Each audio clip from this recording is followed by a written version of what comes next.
अगली हदीस अबी बकरा रज़ियल्लाहु अन्हु से मरवी है। इनका तारुफ भी हम पढ़ चुके हैं। अबी बकरा रज़ियल्लाहु अन्हु फरमाते हैं कि नबी पाक सल्लल्लाहु अलैहि वसल्लम ऊंट पर तशरीफ फरमा थे और एक शख्स नकेल पकड़े हुए था। आप फरमा रहे थे कौन सा दिन है, तो हम खामोश रहे। ये दरअसल खुतबा हज्जतुल विदा का मौके पे आप सल्लल्लाहु अलैहि वसल्लम खुतबा जब इरशाद फरमा रहे थे, तब आपने सहाबा से दरियाफ्त किया कौन सा दिन है। सहाबा खामोश रहे, शायद इस दिन को कोई और नाम दिया जाए।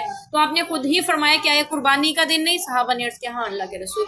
फिर उन्होंने पूछा कौन सा महीना है, फिर वो खामोश रहे कि शायद इसको कोई और नाम दिया जाना चाहिए, देना चाह रहे हैं आप सल्लल्लाहु अलैहि वसल्लम। तो आपने फरमाया क्या ज़ुल्हिज्जा नहीं। हमने अर्ज़ किया हाँ अल्लाह के रसूल। फिर फरमाया यकीनन तुम्हारे खून, तुम्हारे माल, तुम्हारी इज्जतें आपस में ऐसे ही हराम हैं जैसे तुम्हारे इस दिन में, तुम्हारे इस महीने में, तुम्हारे इस शहर में हराम समझे जाते हैं। हज के दिन में खून रेजी, जंगों के ताल मना है। एक दूसरे की इज्जतें उछालना या किसी को बेइज्जत करना ये हराम हो जाता है ना। हराम बांध ले तो तुमने लड़ाई झगड़ा नहीं करना, तुमने हर फिस्क नाफरमानी से बचना है। तो अल्लाह के नबी ने फरमाया कि तुम्हारे खून, तुम्हारे माल, तुम्हारी इज्जतें ऐसे ही हराम है। तो और फिर आपने फरमाया कि चाहिए जो लोग हाजिर हैं ये खबर उनको पहुंचा दें जो यहाँ मौजूद नहीं। शायद उस वक्त सुनने वाला ऐसे शख्स को ये बात पहुंचा दे जो इससे कहीं ज्यादा इसको याद रखे। इसीलिए यानी बाकी चीज़ें जो हैं उस पर हम बहुत बार जिक्र कर चुके हैं कि अल्लाह ताला ने हुर्मत बख्शी है। हदीस पाक का मफ़हूम है खाना काबा से ज़्यादा हुर्मत है किसी मुसलमान के अल्लाह के यहाँ।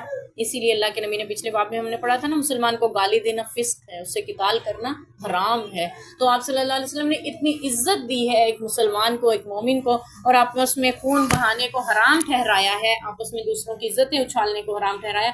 ये वो इंसानियत, यानी आपने ये भी मजीद फरमाया था आज गोरे को काले पर, काले को गोरे पर कोई फजीलत हासिल नहीं, हाँ मगर तकवा के साथ। तमाम इंसान बनी आदम की हजरत आदम की औलाद हैं और किसी को किसी पे कोई बरतरी हासिल नहीं मगर तकवा के साथ, यानी ये मफहूम है इसका।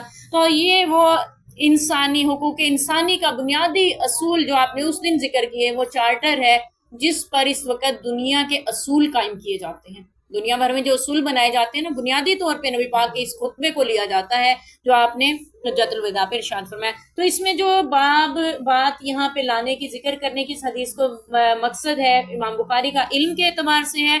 तो यहाँ पे लाने का मकसद ये है कि आप सल्लल्लाहु अलैहि वसल्लम ने ये फरमाया था आखिर में, ये बात दूसरों तक पहुँचा दो जो मैंने यहाँ बयान किया। हो सकता है सुनने वाला पहुंचाने वाले से ज्यादा इसको महफूज रखे। और वाकई हमने देखा उम्मत में क्या सहाबा इकराम ने जब पहुंचाया ताबीन तक, ताबीन ने तबा ताबीन तक, और फिर तबा ताबीन ने मुहद्दिसीन तक, मुहद्दिसीन ने फिर इनको जमा किया और उम्मत के हवाले किया। और इसी तरह इमाम बुखारी रहमत। तो इसलिए कोई भी बात, कोई भी हदीस, कोई भी अल्लाह के नबी का फरमान आपके इल्म में है उसको दूसरों तक पहुंचाने की पूरी कोशिश करें, और मुमकिन है वो आपसे ज़्यादा अमल करें।